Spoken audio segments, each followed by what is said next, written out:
Liberty concludes a stretch of 5 matches in 10 days played across 4 different venues, and they do that by welcoming the North Alabama Lions inside the Vine Center. We're glad to have you with us on this Sunday afternoon for this contest, along with Aaron Hagan, Kyle West joining you. And Aaron, North Alabama, a team in its second year in Division I, second year in the A-Sun, and first year for a lot of players. They have a lot of freshmen on this squad. Amaya Williams celebrating after that last point. And Liberty's made that great adjustment where they are leaving their blockers slightly inside because the sets have not been pushed out enough to where you're seeing a ton of line shots. Blue clears the double block this time. Amaya Williams sets it up for Fitzmaurice. Nice dig by Becerra. Tough angle for the Owls, but they do keep the point alive. And the Williams can't connect at the top of her jump. LU has another chance on offense, though. It's Mangum. Chastain runs it down. Becerra sends it back over. Amaya Williams to Mangum. Chastain, big up. Kana Williams goes up. Becerra's there. Here's Balloon from the left side. Blocked back by the Williamses. Lily Cruz with the dig. Mangum trying to go down the line. Sent back by the Owls block. Here's Fitzmaurice. And Kennesaw State prevails in one of the best rallies we've seen today. This is Grillo. Grillo had a goal earlier. Brings it across. Tries to feather it through. It's intercepted by Pierce, but what that does is buy a few more seconds for Western Michigan. Now less than 30 to go. A great lead pass though up for Bushinsky here. Bushinsky able to get it across. Now Nelson with it. 15 seconds remaining for the Flames. Nelson with a drive and a score! That's a pitch that Campbell's been susceptible to over the years. I remember conversations with the pitching coach and staff where all of a sudden when you play these guys, the inside corner becomes the middle end because they're so close to the plate that you don't have to go all the way in. And if you do, a lot of times you'll see those guys get hit with the pitch. Yeah, you almost don't want to go all the way in. 2-2 in on the hands, but Mel gets his hands inside of it, drives it down the left field line, off the top of the fence, and over. A grand slam for Kyle Mel gives Campbell a 4-1 lead. Kyle Mel says, I don't need Matthew Barefoot to do the damage. How about my first home run of the year? And he needed every single inch that he got behind that ball. He needs to write a thank you note to the Liberty grounds crew for making sure that padding isn't an inch thicker. Because if that padding is an inch higher, I don't know if it's gone, but that doesn't matter because Mel has a big smile on his face after driving this one beyond the left field wall. West Liberty putting 21 points on the board in the third quarter and with possession as the fourth quarter begins. Conwell with a hard count. Notre Dame does not jump this time. Now Conwell on the move to his left. Squares up, fires, and completes. Ian Kelly snags it, and now he's sprinting down the sideline. He's all the way to the end zone, and West Liberty has a chance to tie it with an extra point. 27 unanswered for the Hilltoppers here in the second half. Guthrie trying to leave it, but instead Burkett to it for LU, and now King with a little bit of room. King with Jamison to her left. King still navigating, takes the shot, hits the crossbar, and it's in! Meredith King, you just talked about her, John, with so many great runs throughout the afternoon, and this one finally pays off for the freshman. Her first career goal, and what a goal it was! A couple of CAA Rookies of the Year. Louvier, last year's honoree. Mentioned he's a sophomore and already has a couple of gold medals this year in the 200 and the 400 IM. Paris Raptis was the CAA Rookie of the Year 2 years ago. He took the silver in this event that season, setting a school record 145.26. Last year won the gold medal. His time was slightly worse than that, not much, 145.53. And Raptis won silver in the 100-yard butterfly last night. So plenty to keep an eye on. Also Nick McClure in lane 6 for Towson, bronze medalist in the 100-yard butterfly last night. At the halfway point, Louvier slightly ahead of Raptis. McClure and Lamoureux very close for third. This is setting up to be a great finish as we anticipated. You can hear the final individual event, all of the other swimmers banging on the bleachers, urging on their fellow swimmers who will win the final gold in an individual event at the 2021 CAA Men's Swimming Championships. There are 4 swimmers in a line with a chance for it. Fields in lane 2, Raptis in lane 4, Louvier lane 5, and McClure in lane 6. Here they come to the wall. Who's going to take it? The gold medal will go to Nick McClure. McClure, a silver medalist last year, and he comes back for the gold this year. 1:46.78. Just narrowly edging Raptis. 1:46.81, 3/100ths of a second, and Nick McClure wins the gold in the 200-yard butterfly. 3/100ths of a second better than Paris Raptis, who does not defend his gold medal from a year ago. And the bronze goes to Noah Fields, the sophomore out of William and Mary. Tables have turned from the first matchup. That was when Virginia Tech at one point rattled off 7 straight goals, opened up a 12-3 lead. Here, Clemson has 6 straight goals, now leading by 5. Panchito Ojeda discussing something there before play resumes. What it does, the most effect it has, is Clemson holding on to the ball will wear down the Virginia Tech defense. And right now, Virginia Tech needs a break. They need a break on the defensive end. They cannot have guys, Walker Everhart, Austin White, Kyle Harris, Brick Boyle. They're all going to be out there, and they're good players. But again, you lose faceoffs, you create a lot of energy that the Virginia Tech defense has to expound. The offense isn't on the field. I mean, what's the best defense is a great offense. It's working right now, certainly for Clemson, no doubt about it.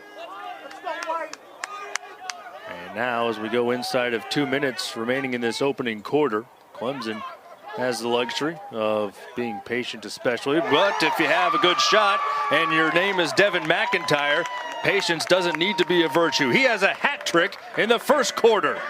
Amazing. This kid is absolutely on fire right now. He's impossible to stop. That's not even a great shot, but it's from far out. But what are they doing? There's nobody sliding. Everybody's late to slide, and you're going to get killed every time playing against McIntyre like that. That is a shot that he can take and make every single time. Every single time. And until they learn to either lock him off or slide to the protection, it's going to be a long day. 7 straight goals for Clemson, and 6 of them have been in the last 6 minutes. It has truly been a barrage, and now Virginia Tech finally has a chance offensively. The last 3 times they've been on this end, though, it's been turnovers, and so that's been the other issue plaguing the Hokies. Not only have they had limited number of possessions, but they have given it away on the majority of those possessions. You can't play sloppy lacrosse in this league, especially if you want to win. And, you know, I haven't seen Schubert at all handle the ball. And so, you know, that's another thing, too, is most of the handling of the ball has been Will Stock, has been Aiden Smith, has been Tom Phillips. I mean, they got to get this into their playmakers' hands, or they have to get contributions from these guys. Here is Schubert. He has it, and it's knocked away by Ritter. Now Schubert collects it again. 25-second difference between the shot clock and the game clock in this first quarter. And look at Ritter, he's way out there. He's not letting Schubert even breathe. Schubert doing anything he can to get past Ritter. He does, and he scores. Sometimes when you need a goal, you just got to rip a shot. And he did that. That's an incredible shot. And that might fire up this offense, because he was getting bombarded there by Ritter, and he just decided, you know what, I've had enough. I'm ripping a shot off this, and going underneath even on a bad angle still makes that shot. That shows the type of fire and versatility that he plays with. Great shot by the junior. As you said at the top of the broadcast, no secrets about it. Virginia Tech needs him to shine, and he did in the first matchup between these teams. He had 4 goals and 3 assists against Clemson in that 15-7 victory a little bit more than a week ago. And as you alluded to there, perhaps that is what the Hokies need to reignite here for the rest of this game. Right now it's still Clemson by 5, and the Tigers have a chance for the final shot of the quarter. Right now, though, loose ball still available inside of 10 seconds remaining in the quarter. Battle continues. Clemson comes up with it. Just a few seconds. Holcomb will take a shot prior to the horn, and a save is made by LeClaire. That brings us to the end of the first quarter. Clemson has a 7-2 advantage. That's a great first quarter by Clemson. Being able to take their shots where they want them, but can the goal by Schubert spark Virginia Tech? Coach Ojeda said he makes things happen. We'll find out in the second quarter. We certainly will. We are looking forward to it, as we are the rest of the day. This is the first of 2 games today in the ALC tournament. And at the end of one, Clemson leads by 5. But she missed the last season due to injury, and so it's been a long time coming for her to get back on the court, and it's good to see her be as aggressive as she has been. Yeah, she missed the 2019 season, injured at the end of 2018, November 16, 2018. It was the last time she had played before this season began. She went 798 days between matches, but she's back at full strength and has had a big impact today with 7 kills. And you said you were a former middle. I always appreciate your humility, but you were a Conference Player of the Year middle blocker. You were an exceptional middle. Thank you. Thank you. Just want to make that note. Yes. And I do know you get excited when you start to see them involved in the action. I do. I love it. There's Kana Williams again. She continues the trend up to 8 kills. And out of the timeout, the Owls do not tie. Liberty maintains the lead and has Watts on the serve.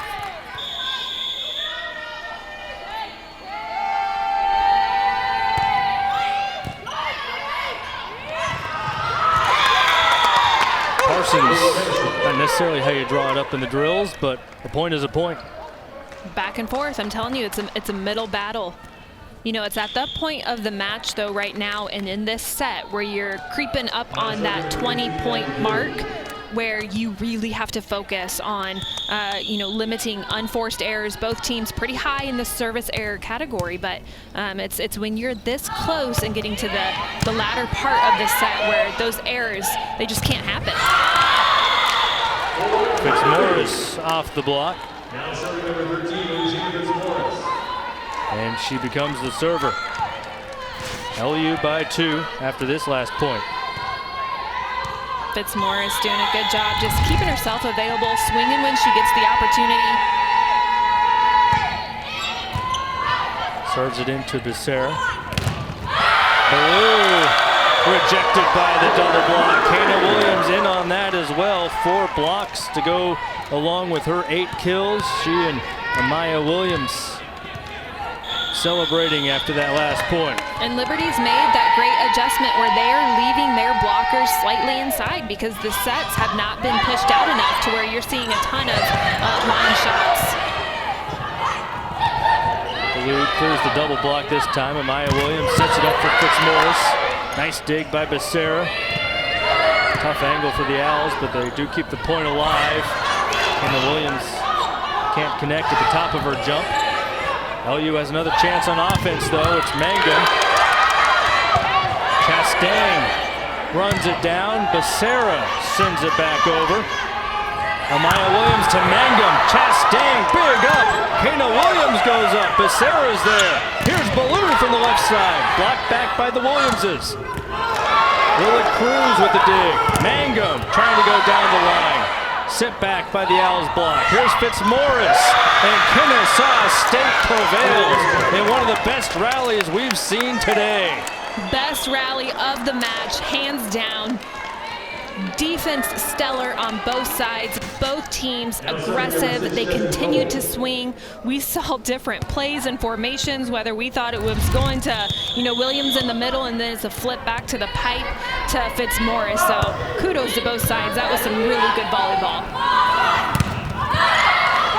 Manga attempts to end the point sooner. One of the down officials indicated that ball went outside the antenna. He was waving his flag. Nobody stopped the play. It ends up being ruled 4 hits by Kennesaw State either way, so the Flames do claim the point. That's always distracting, though, when you see the flag being waved and the players able to block that out and realize there had not been a whistle yet. This is a much quicker point in favor of Sherfrons, up to 9 kills. And once again, the fact that she's able to hit that angle shot when that block, as big as it is with Burt's right there in the middle, and then being sucked in, I mean, to still hit that angle, that's an impressive shot. Brings her team within 2. Big swing from Burt's. Liberty by 3. Keep in mind, in the last set, Liberty led 23-21. The Owls came back to win it. Liberty wants to close it out and force a 4th.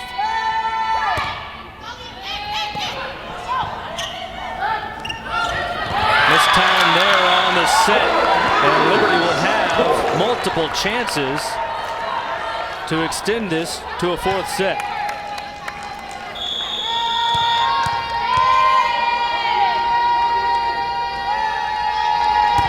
Maya Williams serves it in. Cohen goes out to Sherfrons. Watts plays it up. Here's Manga. Sherfrons hustling back for the block. Watts. That goes into the net. And a chance for the Owls. They'll need at least 3 consecutive points to extend this set. Groover will be the one serving, trying to do so.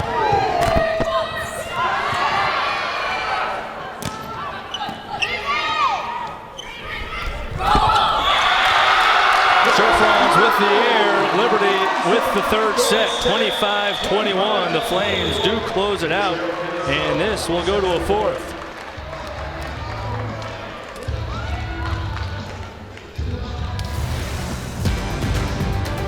25-23 for KSU in the second, 25-21 in the third. The competition is picking up, and we'll see what happens in set number 4 next.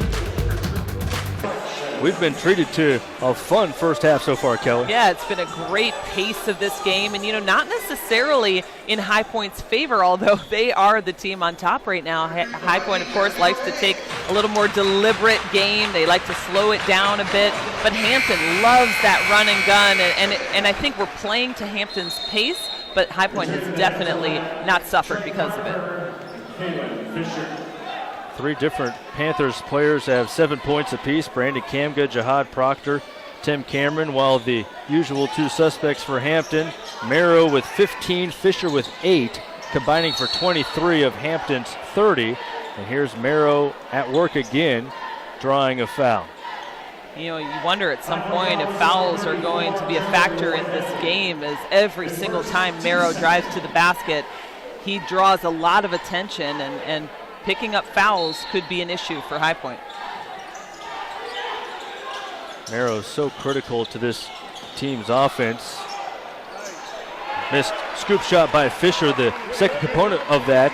And Coach Joyner, talking to him earlier today, mentioned that Fisher and Merrow, it was a learning curve for them to figure out how to work together and mesh. Curtis Holland learning how to mesh at the collegiate level in his freshman campaign, hits a 3. But I thought it was a great point. He talked about Fisher would be our best player without Merrow, but sometimes you have that much talent on the floor. It's not just about what you can do, it's what can you do to make others better as well. Yeah, and I think that's the difficulty sometimes coming into college basketball, is you're used to being the star performer, and you've got to figure out how to play this team brand of basketball.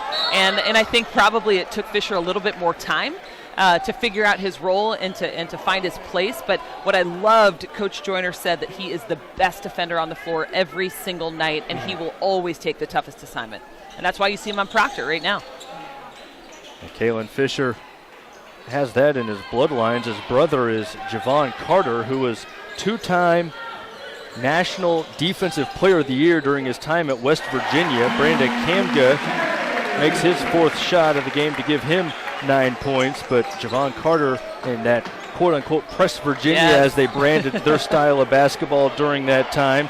And that's the brother of Kalen Fisher.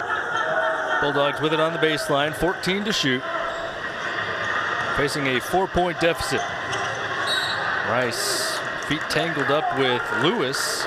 Let's see if that's who they tag the foul on. We highlighted at the top of the broadcast 3 elite scorers in the league, led by Hayden Brown, Greg Parham, Caden Rice. Today, though, Jason, it's been a balanced attack throughout the box scores we were talking about earlier. Yeah, and Kerfman for VMI is 17, but of those 3 players on the screen, Brown, Rice, and Parham, Caden Rice the closest to getting to his season average. He has 14 right now, but it's taken him a number of shots to get there, 16 to be exact, 1 of 10 from 3. Fletcher Aby, his 3rd triple of the game. He becomes the team leader with 15 points, and the Citadel pulls within 1. Aby and Rice were a combined 3 of 20 from 3 before that shot went for Aby, and all of a sudden it's a 1-point game. Conway caught off guard by the pass from Kerfman. That's never a good feeling when you throw the pass and the other guy, you can tell he has no idea it's coming. I think it's an even worse feeling for the guy when the ball hits him. Bonham going up on Caden Rice. He scores. That's an impressive take by the freshman through contact. Put it up on the glass with the left hand. Brown crosses over on Conway, lowers the shoulder, falling away, and the ball falls through. What a shot by Hayden Brown. Well, Hayden Brown saw what Trey Bonham did on one end and said, I'm going to try the same thing down here. And that ball touched every part of the rim before eventually falling through. They gave him the shot. Drives a foul. And it looks like he will shoot 2. Foul is on Stephen Clark. That's just his 2nd. Webster has 4 fouls for the Citadel. Lewis has 4 fouls for VMI. That's the most significant foul trouble. Here's another look at the last play. Well, the pump fake got both defenders in the air, but honestly, the contact seemed to come before he had been able to get the shot or get into motion again, but he will head to the line for 2. The next 90 seconds or so, very important. Both of these teams are undefeated when they lead under the 5-minute mark in regulation or at the 5-minute mark. So that's been a pretty good standard for both teams this year. Lead with 5 minutes to go, win the game. VMI in front by a pair at the moment. Tough angle pass from Moff to Aby, but it finds its way past Kerfman. Now Aby gives it up. Finds Moff. He'll try for the Citadel lead, and he hits. Tyler Moff, his first 3. You have a ton of options if you're the Citadel, but in a big moment, I'm not so sure that he's not the guy that you want taking the shot. Moff has been in wins over Wofford and ETSU. He'll hit a big shot when you need one. Gets caught on the curl by Parham. Parham frees himself, lays it in. The Cadets back in front. Point guards going back and forth at one another. 9 ties, 9 lead changes officially. And one presumes that stat will change again before the day is over. 1-point game, 5.5 to play. Aby from the middle of the paint. Well, it looked like a layup for Stephen Clark, but he lost the handles on the way up. Aby able to scramble, grab the loose ball, drive, stop, turn, and hit the little fadeaway. VMI decides to take a timeout. As that graphic came up, that hasn't been the case today. Both teams really struggling from behind the arc, especially the Citadel at 5 for 28. Those are the Bulldogs' numbers. VMI not much better, 6 for 26. Both teams shooting below 25% behind the arc. That is very rare. Stevens wins the ball on the missed shot, slings it out to the corner. 3 well off the mark from Parham. The Citadel slowly brings it up. Webster looks hobbled. He is behind the play, slowly moving up the floor.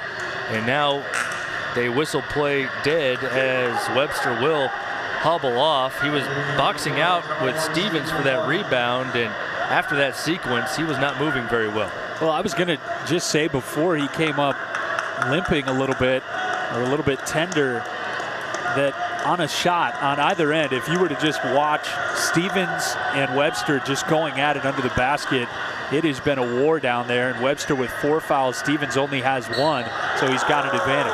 How about that shot from Caden Rice from behind the backboard, using the long arms to extend and lay it in with a foul. Well, he's one of the best scorers in the conference, and generally you think about him as a three-point shooter. Well, today he's 1 for 10, so what do?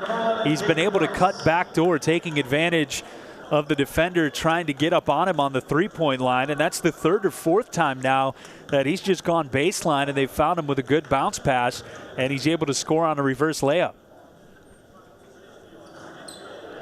Free throw good for Rice. He now meets his season average, closing in on it with 17 points. Now the Citadel 5 for its last 6 from the floor. Caden Rice specifically is 4 for his last 5 in field goal attempts.